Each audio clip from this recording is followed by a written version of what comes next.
there's no such thing as winning the wrong way in this game. Yeah, no. Anytime you can go on the road and play a team, again, this is a good football team.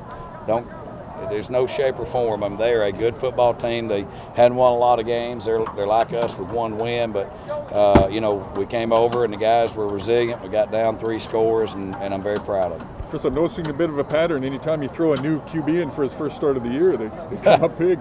Yeah, I mean, again, Taylor played very well. He was 19 of 30. I think he had 240 yards or so, and we had the unfortunate interception, which certainly hurt us in the first half, but he came back in the second half and moved around good enough in the pocket and he's strong enough to get the ball down the field. That's one thing he can really, really do.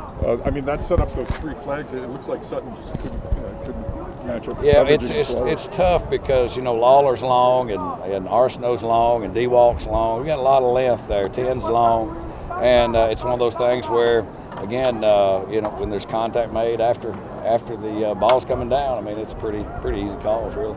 Chris, do you feel at least made right in the decision you did at QB in trading away Nick Arbuckle and giving Cornelius a start? Again, that's the first step. We just want to try to win, a game every week and just start doing the things. We made it awful hard on ourselves tonight. We didn't cover kicks very well at all. We kicked to him every time because I told him, I'm like, we're just going to kick to him. We got to get used to covering against good people, and so we didn't do a very good job of covering in the special teams area.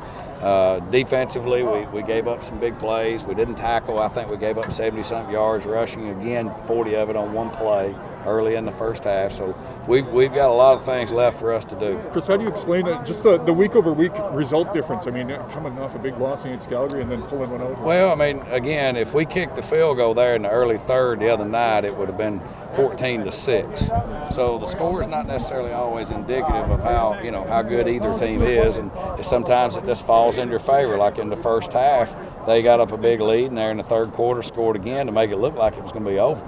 And then you just keep on doing enough things right. We had a couple of takeaways there where it gave us an opportunity to sneak back in. Are these guys starting to believe in what you guys are doing? Well, we'll see. We've got an awful good Winnipeg team coming home, and we need to get where we can play in our home stadium. That's one thing that is inexplicable to me, because everywhere I've been before, been awful good at home. So we've got to find a way to not put pressure on them, but at the same time let them know how important it is to play well at home. Given the difficult circumstances, where exactly did you see the opportunity in this game where you said, okay, we have a chance to go and win this game? Well, when we got down, we went for 2 to try to go ahead and punch it in.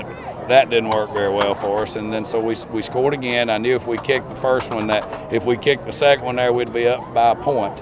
And then and I was hoping we could burn more clock, and so, but we ended up getting the ball back. We scored, and ran the ball down to 0 and was able to get off the field. So this is the second win on the road. Is the next step trying to get one in? Well, yeah, I mean, hell, it's been a long time since we've won a home game. So as an organization, this is extremely important. You've got to win home games, and we've not played well. So it's not only been the fact that we lost the games, we've not played well at home. Tonight, did the defense look much more like Chris Jones style defense? Well, we didn't zero him as much. I mean, zero is not something that works very well against Trevor. I'd like to zero every play if I could, but he knows how to beat zero. He gets the ball out of his hands. He throws extremely well. So the analytics told us to stay away from that. So that's so to me, no, it's not. We're not as aggressive as what we once were. One moment halfway through the fourth quarter, I guess the escapability that Taylor showed. Yeah. Extended a play, threw off about 3 tackles. That's right. That drive a lot. Yeah. Was that almost like a game-changing moment in your mind? It was. I mean, he broke about 3 or 4 tackles, came back to his left and saw Mike Jones, on the sideline, and that was probably the play of the game because that extended that drive, plus it ran clock, and we got points. So, I mean, that was a huge play. Do you have any status update on Darrell Walker yet? Yeah, I mean, he went out of the game. We'll know a little bit more tomorrow.